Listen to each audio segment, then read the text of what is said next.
ఈ మధ్య కాలంలో హారర్ మూవీస్కి మంచి ఆదరణ దక్కుతోంది. ఈ నేపథ్యంలోనే వచ్చిన సినిమానే పిండం. ఈ సినిమాను సాయి కిరణ్ దైదా డైరెక్ట్ చేయగా యశ్వంత్ దగ్గుమాటి నిర్మించారు. శ్రీరామ్ ఈశ్వరీరావు, అవసరాల శ్రీనివాస్ కీలక పాత్రల్లో నటించిన ఈ సినిమా అంచనాలతో ఇవాళ ప్రేక్షకుల ముందుకు వచ్చింది. ట్రైలర్తో అంచనాలు పెంచిన ఈ మూవీ ఎలా ఉంది? శ్రీరామ్కి సరైన సక్సెస్ అందిందా లేదా? యోయో రివ్యూ ద్వారా తెలుసుకుందాం. ముందుగా కథ విషయానికి వస్తే, క్రిస్టియన్ మతానికి చెందిన ఆంటోనీ తన దగ్గర ఉన్న డబ్బంతా ఖర్చు చేసి ఓ పురాతన ఇంటిని కొంటాడు. అతనికి భార్య, 2 కూతుళ్ళు. ఆ ఇల్లు బాగుంది అని సంబరపడేలోపు ఆ కుటుంబ సభ్యులకి వింత పరిస్థితులు ఎదురవుతాయి. ముఖ్యంగా ఆంటోనీకి ఆత్మలు కనిపిస్తూ ఉంటాయి. ఇక ఆంటోనీ చిన్న కూతురు తారలో కూడా చాలా మార్పులు వస్తాయి. ఆంటోనీ భార్య మినహా అందరిపై అటాక్స్ జరుగుతాయి. తాము కష్టాల్లో ఉన్నాము, ఆ ఇంట్లో ఏవో శక్తులున్నాయని తెలుసుకున్న శ్రీరామ్ తాంత్రిక విద్యలు తెలిసిన అన్నమ్మ సాయం కోరుతాడు. అక్కడ నుండి పిండం కథ ఎలాంటి మలుపులు తిరిగింది అనేదే అసలు కథ. ఇది తెలియాలంటే థియేటర్స్ వెళ్ళి సినిమా చూడాల్సిందే. విశ్లేషణ విషయానికి వస్తే, హారర్ చిత్రాలు అనగానే objects movement technique, BGM, lighting వంటి అంశాలు కీలక పాత్రను పోషిస్తాయి.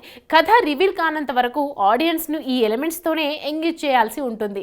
పిండం మూవీ కూడా ఈ అంశాలతోనే కాసేపు ప్రేక్షకులని భయపెడుతుంది. కానీ కథలోకి వెళ్ళాకే పిండం ట్విస్టులు ఆశ్చర్యపరుస్తాయి.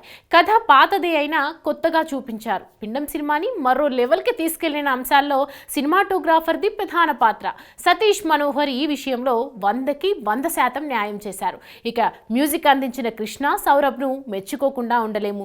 వీరిద్దరి ప్రతిభ కారణంగానే పిండం చాలా వరకు పాస్ మార్కులు దక్కించుకుంది.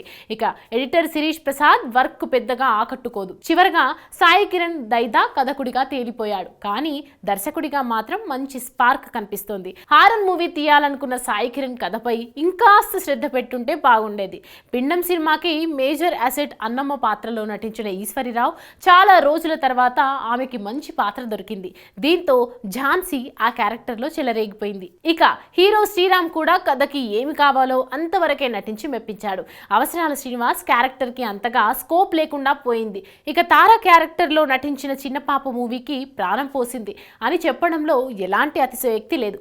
మిగతా నటులు తమ పాత్ర పరిధి మేరకు నటించి మెప్పించారు. పిండం సినిమాకు Jhansi character, technical work, direction plus points కాక క్లైమాక్స్ తేలిపోవడం స్టోరీ మైనస్ పాయింట్స్ అని చెప్పాలి. ఎలాంటి అంచనాలు లేకుండా సినిమాకు వెళ్తే ఎంజాయ్ చేస్తూ వస్తారు. హాయ్, హలో, మెస్మరైజ్ చేసే మూవీ ముచ్చట్లు, రిలీజ్ అయిన వెంటనే రివ్యూస్, మీ అభిమాన తారల రియల్ స్టోరీస్, సినిమా సమాచారం ఏదైనా క్షణాల్లో మీ చెంతకు.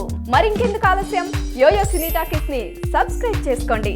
హలో హలో నోటిఫికేషన్ కోసం గంట కొట్టడం అస్సలు మర్చిపోకండి.